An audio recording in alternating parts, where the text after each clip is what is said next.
आदेश आदेश आदेश तत्व ज्ञान में आपका स्वागत है। आज का टॉपिक है श्री सूक्तम।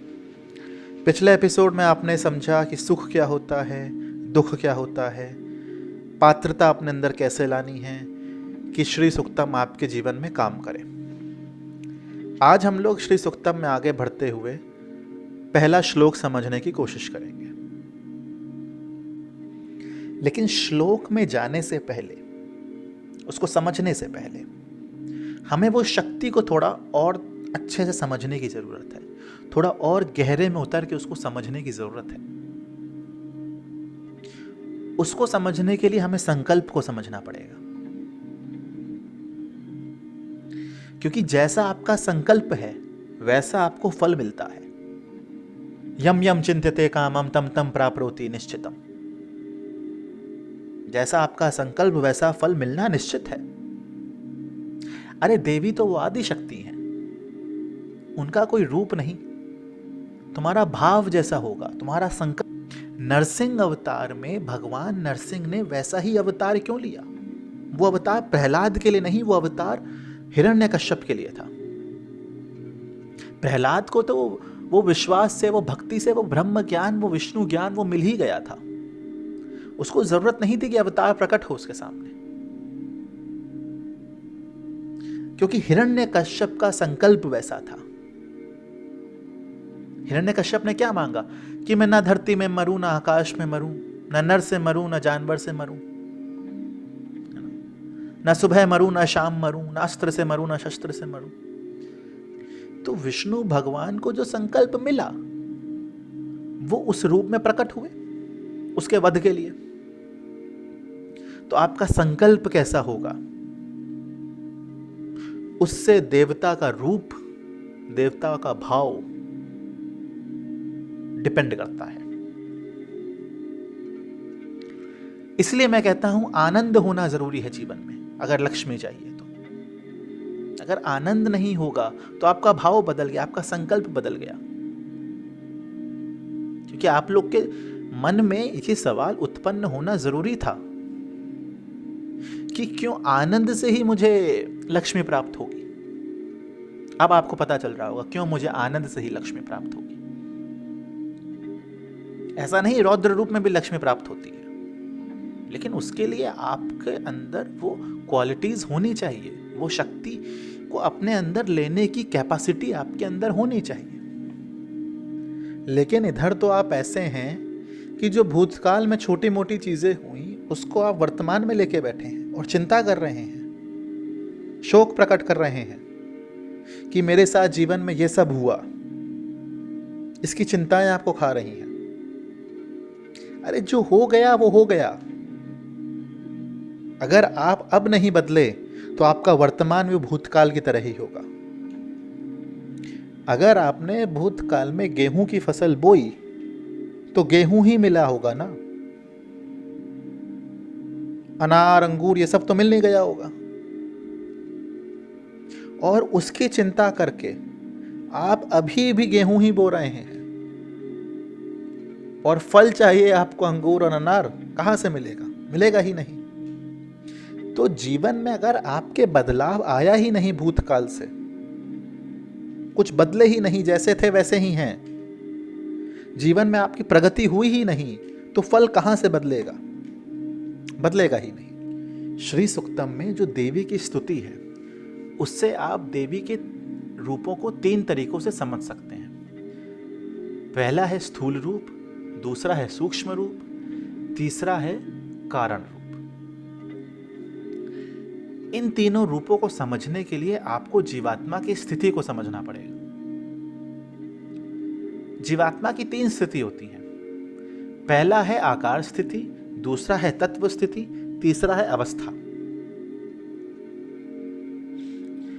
तो जब आप आकार स्थिति में होते हैं तो आपको देवी या देवता उस मूर्ति में दिखते हैं, उस आकार में दिखते हैं, उस स्थूल में दिखते हैं, उस रूप में दिखते हैं।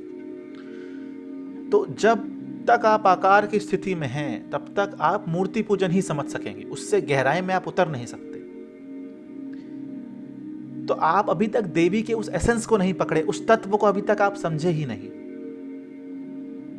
और जब आप देवी के तत्व को समझना शुरू करते हैं, तब आप देवी के सूक्ष्म रूप को समझना शुरू करते हैं। और जब आप देवी के तत्व को, उस एसेंस को पूरा समझ जाते हैं, तो वो जो देवी का सूक्ष्म रूप है वो आपके अंदर प्रकट हो जाता है। और जब देवी का सूक्ष्म रूप आपके अंदर प्रकट हो गया, और फिर जो अवस्था प्रकट होती है, उस अवस्था से आप देवी के कारण शरीर को समझ सकते हैं। आपके और देवी के बीच में कोई डिफरेंस नहीं है, वो अद्वैत की स्थिति आ जाती है। इस स्थिति में पहुंचना है आपको। इसको आप वैखरी, मध्यमा, परा, पश्चंती से भी समझ सकते हैं। ये जो वाणियां हैं आप ऐसे भी समझ सकते हैं। और ये तीनों शरीर, ये तीनों रूप देवी के, जो कि हैं स्थूल, सूक्ष्म और कारण, जिस चेतना में एक साथ प्रवाह करते हैं, उसी चेतना को, उसी शक्ति को हम लोग आद्य शक्ति, महाविद्या, त्रिपुर सुंदरी कहते हैं। राजराजेश्वरी त्रिपुर सुंदरी। इसलिए कहते हैं कि त्रिपुर सुंदरी की पूजा से, की साधना से लक्ष्मी प्रकट होती है। महालक्ष्मी की जो महाविद्या है वो राजराजेश्वरी त्रिपुर सुंदरी है। इसलिए इसको श्री विद्या भी बोलते हैं, कमला विद्या भी बोलते हैं, जो कि 10वीं महाविद्या है। वो भी महालक्ष्मी का ही एक रूप है। श्री सुक्तम को जीवन में उतारने के लिए एक डिसिप्लिन की जरूरत होती है। एक आचरण आपका वैसा होना चाहिए, आपका स्वभाव वैसा होना चाहिए, आपका भाव वैसा होना चाहिए, आपका संस्कार वैसा होना चाहिए।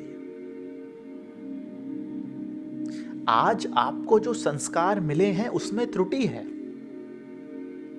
क्योंकि अभी तक आपको जो संस्कार मिले वो व्यवहारिक हैं, आध्यात्मिक नहीं। संस्कार के 2 प्रकार होते हैं, आध्यात्मिक और व्यवहारिक।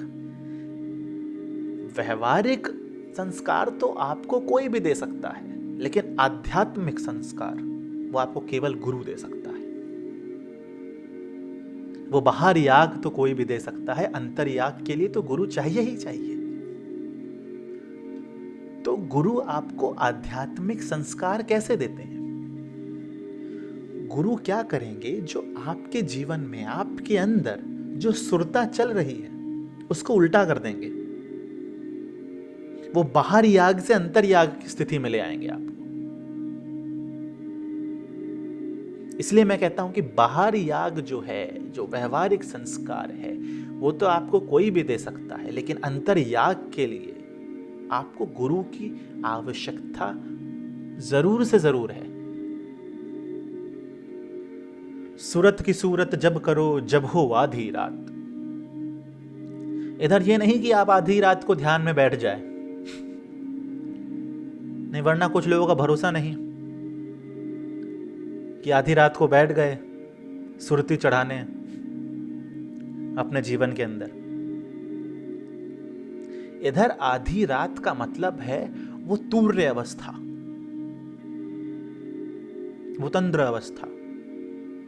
अब ये तंद्र और तूर्य क्या है? तूर्यम पे मैं अगर समय मिला तो एक पूरा का पूरा लेक्चर करूंगा। अगर आपको समझना है तो आप मांडोक्य उपनिषद पढ़ सकते हैं, उसमें तूर्यम की अवस्था को बताया गया है। तो अभी मैं एक संक्षिप्त में आपको समझा देता हूं। आप जब नींद से उठते हैं, जब आप नींद से उठते हैं तो एक अवस्था आपके जीवन में प्रकट होती है कि आप उठ तो गए हैं, लेकिन अभी आपको आसपास का कुछ ठिकाना नहीं है। होता है ना आपके जीवन में। मैं नहीं कह रहा ये आपके जीवन में हर दिन आती है अवस्था, लेकिन बहुत बार आई होगी। आप नींद से उठे तो अभी आपको कुछ याद नहीं, कुछ समझ नहीं सकते आप कहाँ हैं। अभी आप एक बीच की अवस्था में हैं, अभी आधी नींद में भी हैं, आधे जागे भी हैं आप। तो इस अवस्था को तंद्र अवस्था बोलते हैं। और तूर्य अवस्था क्या होती है? जब आप रात को सोने जाते हैं, जब आप रात को सोने जाते हैं तो एक पल को ऐसा मोमेंट आता है कि कि आप बस सोने जा ही रहे हैं, आपकी नींद बस लग ही रही है, अभी सोए नहीं है, बस लगने ही वाली है, किसी भी सेकंड आप सो सकते हैं। आप आपके आसपास सब गायब हो गया है, कुछ पता नहीं आपको क्या चल रहा है। तो ये अवस्था तूर्य की अवस्था है। तो ध्यान आपका तभी लगेगा जब आप इस अवस्था में होंगे, चाहे वो तंद्र की अवस्था हो, चाहे वो तूर्य की अवस्था। अब ये नहीं कि आप उठते ही ध्यान में बैठ जाए या सोने से पहले ध्यान में चले जाए। ये अवस्था आपको बिना नींद के प्रकट करनी होती है आपके अंदर, और ये अवस्था वो गुरु प्रकट करता है आपके अंदर। वो अंतर्याग से आपके अंदर वो ये सुरता प्रकट कर देगा। इसलिए सुरत की सुरती जब करो जब हो आधी रात। अब हम लोग श्री सुक्तम के पहले श्लोक की तरफ बढ़ते हैं। तो पहला श्लोक हमें क्या बताता है? पहला श्लोक कहता है कि हिरण्यवर्णाम हरिणीम सुवर्ण रजत शस्त्रजाम चंद्राम हिरणमयीम लक्ष्मीम जात वेदो मावह। देवी का वर्ण कैसा है, देवी का रंग कैसा है, देवी का रूप कैसा है? वो हिरण्य के समान है, वो स्वर्ण के समान है। तो स्वर्ण क्यों बोला गया है? मैंने आपको पहले भी समझाया था कि स्वर्ण इधर इसलिए देवी को बोला गया है क्योंकि स्वर्ण से ज्यादा कोई चीज चमकती नहीं, उस पीले से ज्यादा, उस पीले रंग से ज्यादा कोई चीज ज्यादा चमकती नहीं। तो वो ज्ञान है देवी का जो आपके जीवन में प्रकट होगा। जब महालक्ष्मी आपके जीवन में प्रकट होगी तो वो ज्ञान आपके जीवन में प्रकट होगा। तो हिरण्य वर्णाम बोला गया है। साथ ही साथ स्वर्ण का एक और अर्थ निकलता है। अब वो क्या है कि स्वर्ण हमें बताता है कि ये जो विद्या आपके जीवन में प्रकट होगी, ये समय के साथ बढ़ती ही चली जाएगी। जैसे स्वर्ण का मूल्य समय के साथ बढ़ता ही चला जाता है, ठीक उस प्रकार हिरण्यवर्णा आपके जीवन में जब ये विद्या प्रकट होगी, ये शक्ति प्रकट होगी, तो ये समय के साथ बढ़ती ही चली जाएगी। इसलिए बोला गया हिरण्यवर्णा। सुनहरा रंग तो अग्नि का भी होता है। आगे बोला गया है जात वेदो मावह। जात वेद क्या है? जात वेद वो अग्नि है, और देवी वो जात वेद का मुख है। आज जब आप हवन करने बैठते हैं तो जब आप अग्नि प्रकट करते हैं हवन में, तो आप क्या श्लोक बोलते हैं? अम्भ स्वाना जात वेदो व लोहिताय व ओम सर्वकर्माणि साधय साधय स्वाहा। तो जात वेद इधर क्या है? अग्नि।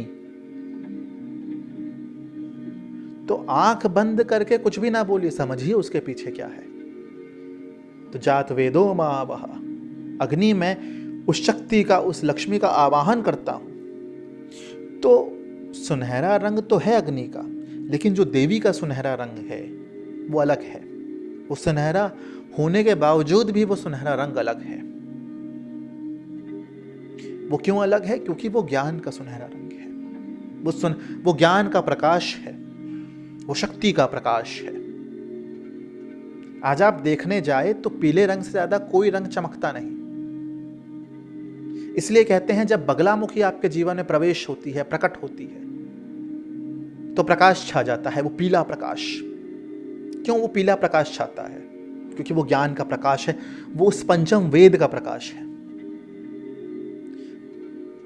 तो अगर आपने श्री सुक्तम को सिद्ध कर लिया तो बगलामुखी भी आपकी सिद्ध हो जाती है, वो मां पीतांबरा सिद्ध हो जाती है।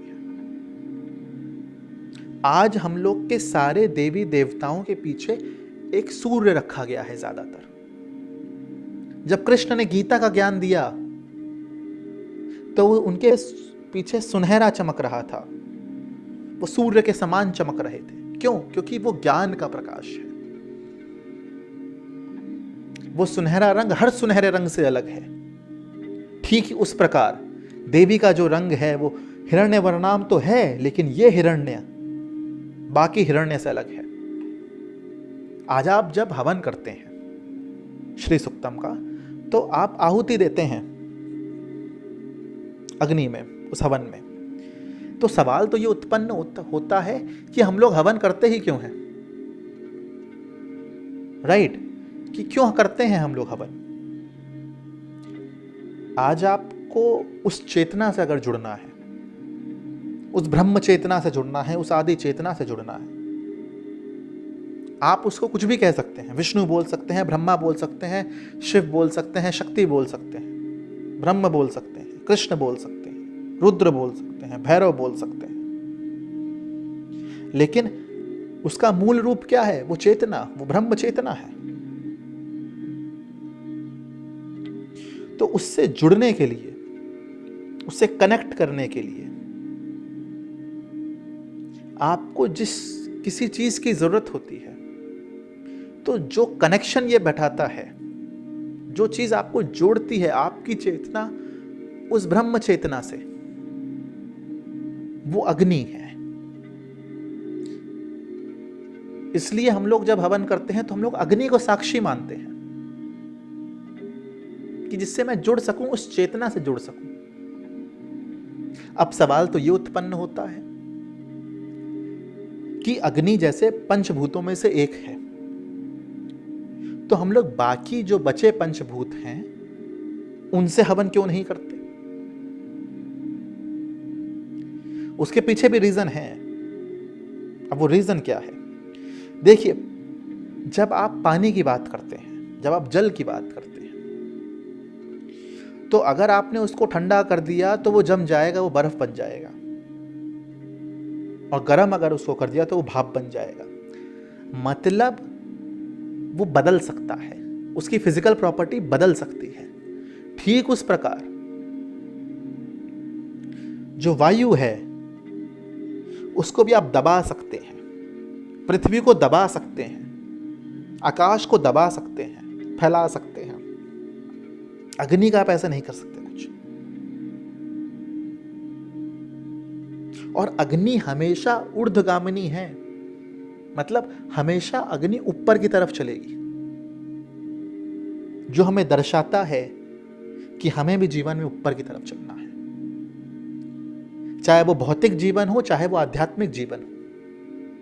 आध्यात्मिक है तो आपको उस मणिपुर से ऊपर उड़ते उड़ते उड़ते सहस्त्रार तक पहुंचना है, वो शिव शक्ति का संगम कराना है, वो महाराज कराना है। तो ठीक उसी प्रकार अग्नि भी ऊर्ध्वगामिनी है, जो हमें दर्शाती है। इसीलिए हम लोग अग्नि का हवन करते हैं, अग्नि से हवन करते हैं। एक रीजन और है, आप अग्नि में कुछ भी डाल दे वो भस्म हो जाता है, और भस्म होकर वो ऊपर हवा में उड़ते हुए पार्टिकल्स में बढ़ जाएगा और हवा में मिल जाएगा, और उस शक्ति को, उस चेतना को उसकी प्राप्ति हो जाएगी, उस पदार्थ की। अब काफी लोग आपसे बोलेंगे कि लक्ष्मी जी की पूजा करनी है तो कमल गट्टे से करिए, बगलामुखी की साधना करनी है तो पीले सरसों से करिए, त्रिपुर सुंदरी की साधना करनी है तो रक्त चंदन की माला लगेगी, बगलामुखी के में हल्दी की माला लगेगी। देखिए, पदार्थ मायने नहीं रखता, मायने रखता है जो वो है आपका भाव। सबसे पहले तो आपको भाव समझना होगा, आपका संकल्प कैसा है वो समझना होगा। उसके बाद आता है पदार्थ का इस्तेमाल। हाँ, माना मैंने कि पदार्थ फर्क लाते हैं, हर एक पदार्थ के अंदर जो उसके प्राण हैं वो अलग हैं, लेकिन उसके पहले भी तो चीजें हैं जो आपको जीवन में उतारनी पड़ेंगी, जो कि है संकल्प, भाव और स्वभाव। वो पात्रता बनानी पड़ेगी कि अब आपकी पात्रता बन गई तो ही तो पदार्थ काम आएगा। तो पहले तो पात्रता बनाइए। वापस हम लोग श्लोक पर आते हैं। हिरण्यवर्णाम हरिणीम। हरिणी वो चंचल है, हरिणी मतलब वो चंचलता, हिरण के समान वो चंचलता।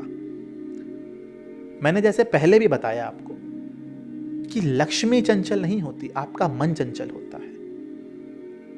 जब आपकी पात्रता बन जाएगी तो लक्ष्मी, महालक्ष्मी का तो आपके जीवन में प्रवेश होना निश्चित है। लेकिन क्या वो लक्ष्मी आप संभाल सकेंगे कि नहीं? वो शक्ति वो संभाल सकेंगे कि नहीं? कि आज जब आम का पेड़ उगता है तो उसके चारों तरफ जंगली घास, जंगली पौधे भी उग जाते हैं।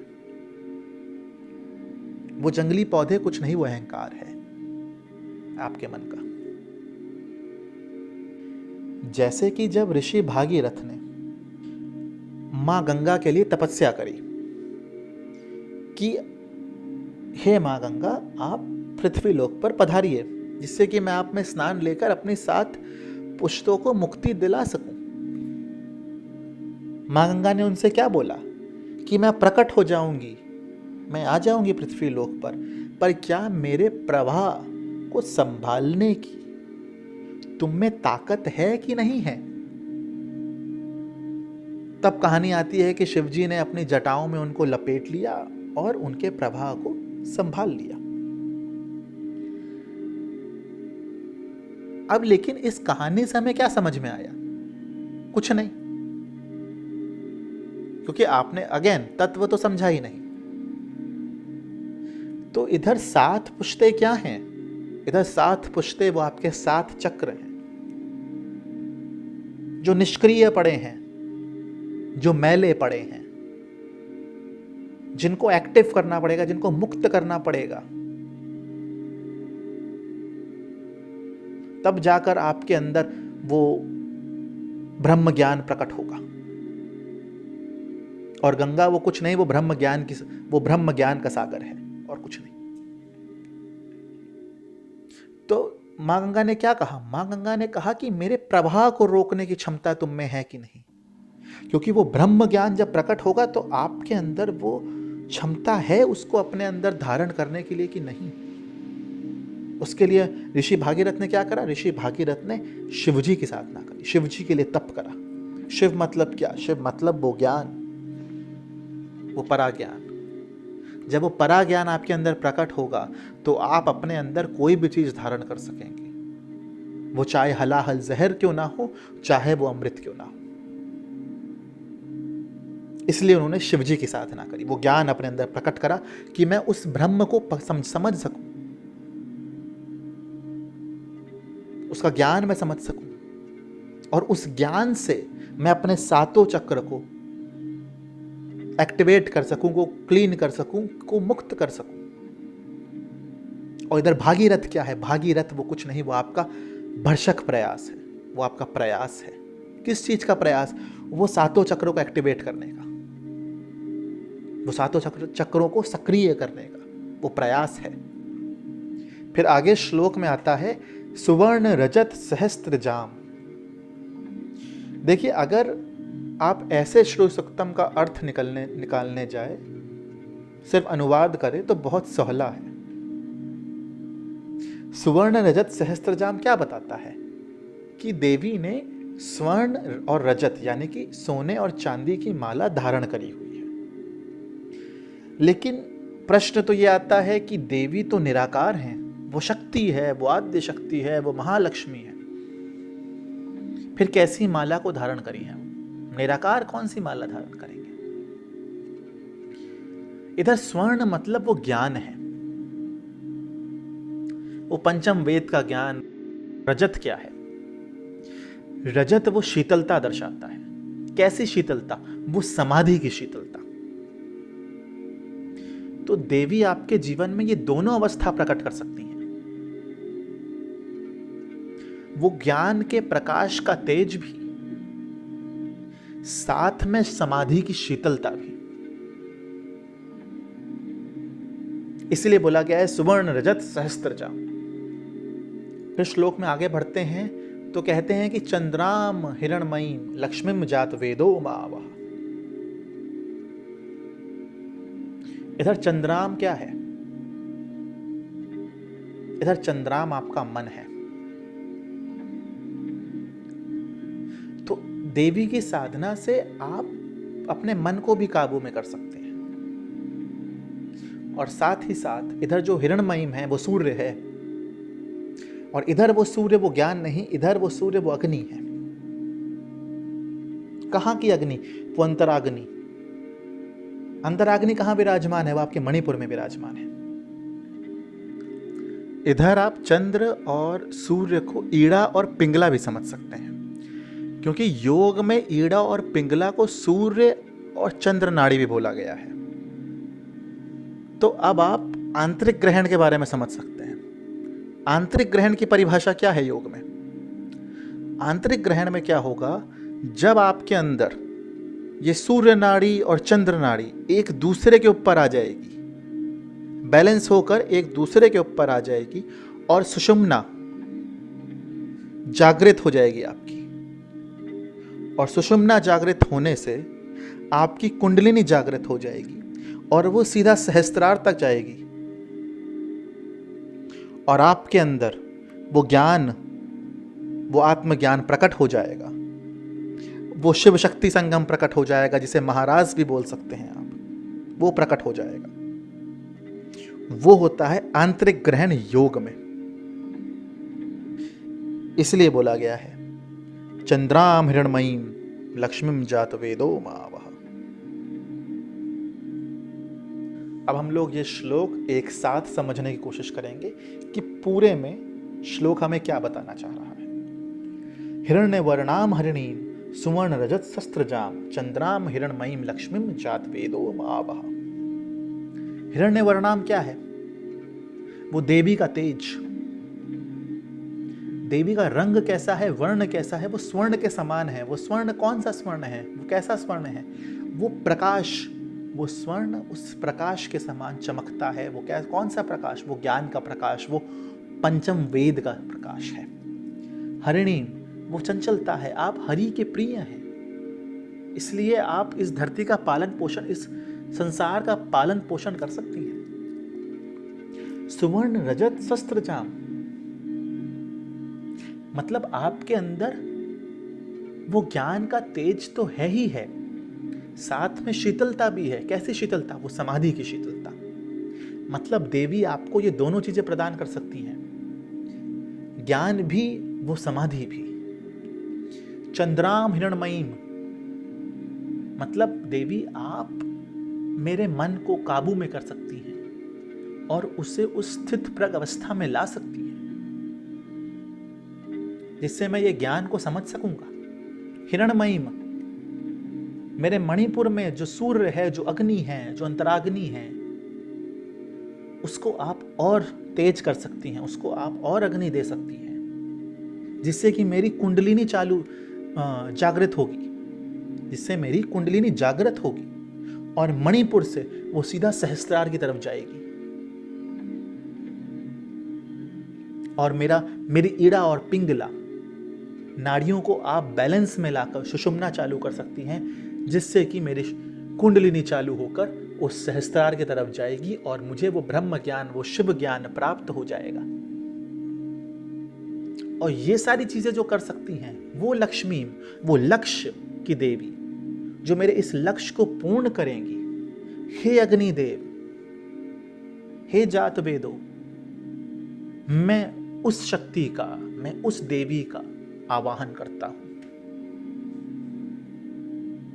तो हिरण्य वर्णाम हरिणीम सुवर्ण रजत शस्त्रजाम चंद्राम हिरण्मयीम लक्ष्मीम जात वेदो मावह। अब आपको समझ में आया होगा कि पहला श्लोक कहना क्या चाह रहा है। अब आपको वो तत्व धीरे धीरे समझ में आएगा। तो बस ऐसे धर धर धर करके नहीं बोलना है, उसको समझना है। अब आप इस भाव में बैठेंगे, तब जाकर आपका श्री सूक्तम सफल होगा, वरना तो आप बस करते रहिए।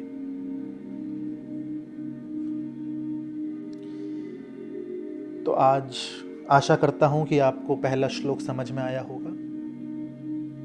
अगर कोई डाउट है तो आप मुझे कमेंट में मैसेज कर सकते हैं। तो आज के लिए इतना ही।